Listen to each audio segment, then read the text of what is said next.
This is a place for authenticity. This is a place for you to be honest. This is a place for you to be unfiltered, raw, and real. Conversations about our experiences as members of the Black community, and to normalize, the mental health world. We may talk sideways in the barbershop. We talk at the bar, but most times we talking shit, and we not talking real. Because when I get cats in the office, I'm hearing the shame, the fear, and the dread. Welcome to episode 2, guys. Today we're going to discuss PTSD and social injustice.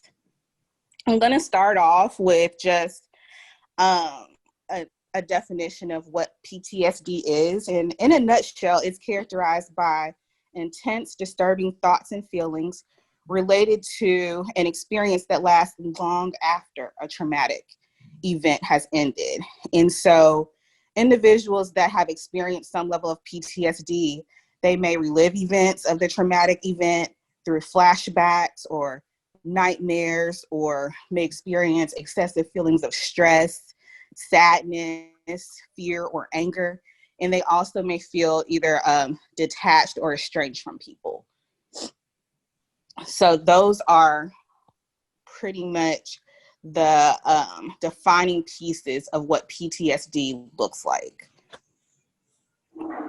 Now, when I reflect on PTSD, not to say that I've have the diagnosis of PTSD, I think about my experience a couple years back. I was at the mall with one of my friends, doing our weekend shopping, and then all of a sudden I hear these gunshots going. Like, definitely it was within the distance, and maybe it may have been like on the other side of the mall, but I saw a drove of people running towards me, and I was like, oh shoot, it's like one of these movies. And I'm like, what do I need to do? My initial response was to freeze, but I eventually was able to kind of move off out of the way to a safe place and then eventually leave the mall. But I didn't really think that experience affected me until a few weeks later. I went to a party, and it was New Year's Eve, and people were popping balloons. And I noticed my initial response was once again to freeze in that moment, thinking that I was going through a similar experience that I had experienced a couple weeks earlier.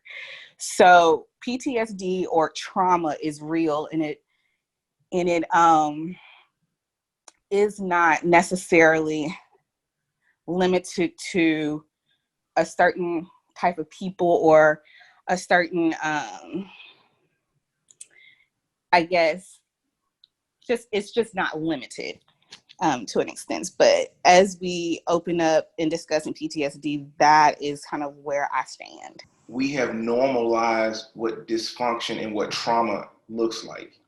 It has become so a part of like our everyday. They're shooting outside, or mom and her boyfriend is in there fighting again. Like the kids at school fighting, whatever. The bullying. All of these things become so normal that we stop looking at it as a traumatic event. Even when we get into our relationships where there has been infidelity, hey, we look at it like this. I apologize. Like, go ahead and get over it. Like, I'm not going to keep dealing with this, or when you're triggered. And so we don't look at PTSD as something that's traumatic.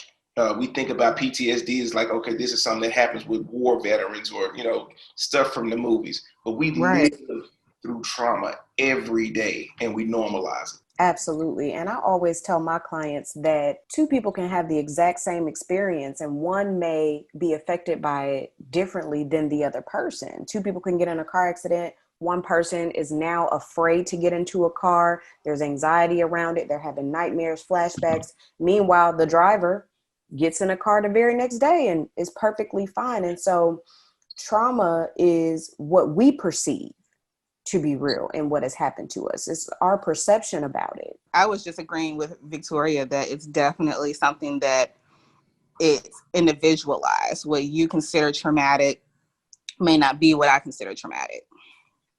Very true.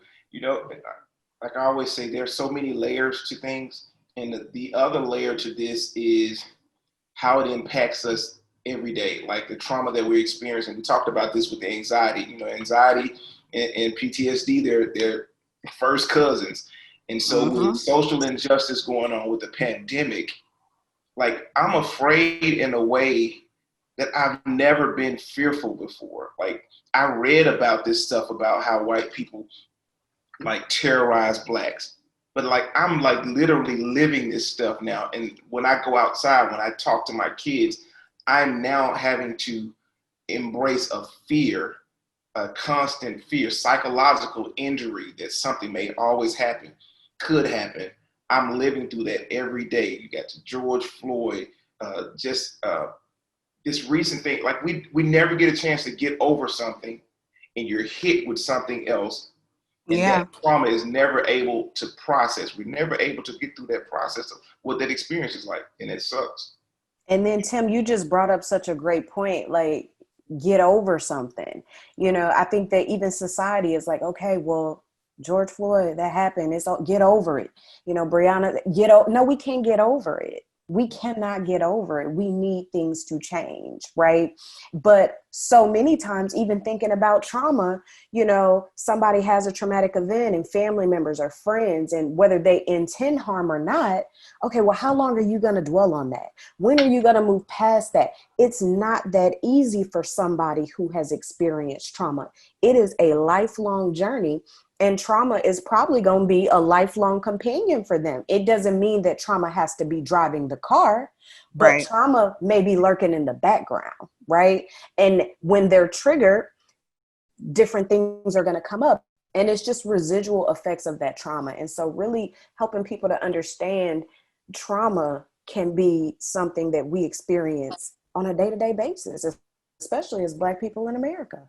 Yeah, that's very true. I mean, even just yesterday was the anniversary of Emmett Till's death. And it's like constant reminders like that. And then as you guys are talking about the George Floyd and the Breonna Taylors and then the Trayvon Martins and all that stuff like that, you Jacob know, Blake.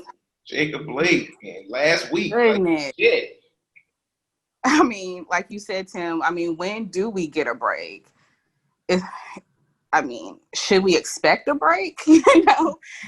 We're just constantly getting hit and not knowing how to deal with it. So that kind of brings me to my next question. What can we do about our experience and how can we cope with social injustice in our community? Go ahead, Vic. Oh, that's I a know tough it's heavy. question, Jada. It's Wow. heavy. You know, um, I think that, and I've said this before, and I'm going to say it again, this is why I am such a strong advocate for therapy and for mental wellness, because often we're trying to deal with it on our own. And again, it goes back to how are we coping, right? What are our habits? What do they look like? I really feel like it's important, for if I think back on my grandmother and she says, oh, only people that go to therapy are people that are crazy, and that's just the old kind of stigma in the Black community. And when you look at what's going on in the world today, as a Black person in America, if you went to therapy and only talked about your experience and what is going on in the world around us, I think that could get you through the next 2 years of therapy. I mean, like really and truly, just having a space, we have to shift so much. We have to shift on our jobs. We have to shift with our partners. We have to shift at work. We have to shift at school with friends. Just in so many settings, we're always shifting. And Mm-hmm. therapy is that one place where you don't have to shift. You Right. can be authentically who you are. And Yeah. whatever is troubling you, whatever you need to bring to the table, you can bring it to the table. This is your space. It's almost like your time to work on you and only you, to focus on you. You said something powerful. Like in our community, we are told explicitly, our business, what happens in this house stays in this house. We don't go Mm-hmm. outside, and we learn to internalize and keep things bottled in. However, I can only speak from a man's point of view. All right. So what we'll do, we'll go to the barbershop and talk, or we'll go to the bar and talk to the bartenders or strangers. So we do talk, but we don't talk to a professional that can give us some insight into what these things really are. It will be like me going to the bar or going to the barbershop talking about like, man, what do I need to do about this high cholesterol? And everybody is giving me their spin on it. But if I went to a medically trained doctor, they can give me some very do's and don'ts. And I think we have to get to a place, we don't have to, but it's wise to get to a place. That's why I really enjoy this platform where we can talk and allow people to have a space to like share and talk about some things that, hey man, I'm talking about it with my girlfriend, but hell, she don't know what she's talking about either. She just as messed up as I am. So talk it through. Right. And I think another point, one of you guys mentioned just being heavy. And I just want to second that. I mean, with everything going on in the world, it's almost, you're heavy, like you can't avoid it. And, what do you do with that heaviness, right? Your mood changes. I know mine has. I haven't slept well in about a week, just heavy, worried, am I going to be like Breonna Taylor, asleep in my home and the police come in and kill me in my sleep? I mean, it's like, these are real things that we have to deal with, think about, ingest, and then still do our day-to-day activities, going to work, going to school, parenting, so imagine, the day-to-day stuff is enough by itself, but then you add the heaviness. How do you push through that? Yeah, I've noticed at least a few close friends of mine, they like to write just letters to the local government as ways to kind of cope with the situation, even though, a lot of people feel like those things aren't necessarily heard, but I guess that's their way of, Making a using difference. using a platform to make a difference. And I know for me personally, just having, my small friend group to just talk shit about what we're going through sincerely helps with coping with the heaviness, because it's feeling so heavy, because sometimes it feels like we're carrying this alone. I mean, do my other brother and sisters care about this issue? It seems like some of us don't, and then some of us do. Are we doing enough? Then we're comparing our approaches to addressing the matter to, the stuff that our ancestors did, like Martin Luther King and the other great civil rights activists. So I think that also adds to the heaviness. Are we doing enough to make a difference to the point where it affects, in a positive way, the next generation? Well, if you didn't get anything else out of this, I would recommend that you find a professional, as Vic said, find a professional to talk to. Call in. We would love to hear from you and learn about some things that maybe we missed during the podcast that we can really highlight and touch on some more. So please reach out to us via email, convos for the culture. That's 4, the number 4, convos for the culture @gmail.com. Hit us up on IG at Conversations for the Culture, or Facebook at Conversations for the Culture, because we want to hear from you and we want to provide a space where you can call in and not be ashamed or embarrassed or afraid, paralyzed by whatever that thing is that you're facing. We want to help, and we're here for that. So ladies, it's been real. And as always, guys, be seen, be heard, and be understood. We out. All right. My name is Tim Terry. I've been a licensed therapist for the last 5 years. My name is Jada Hill, and I'm a licensed counselor who's been practicing for the past 5 years with a focus on cultural identity issues. Hi, I'm Victoria Traylor. I am a licensed therapist. I've been practicing for over 10 years with a focus on trauma and anxiety. This podcast is intended not to replace a relationship with a licensed mental health professional.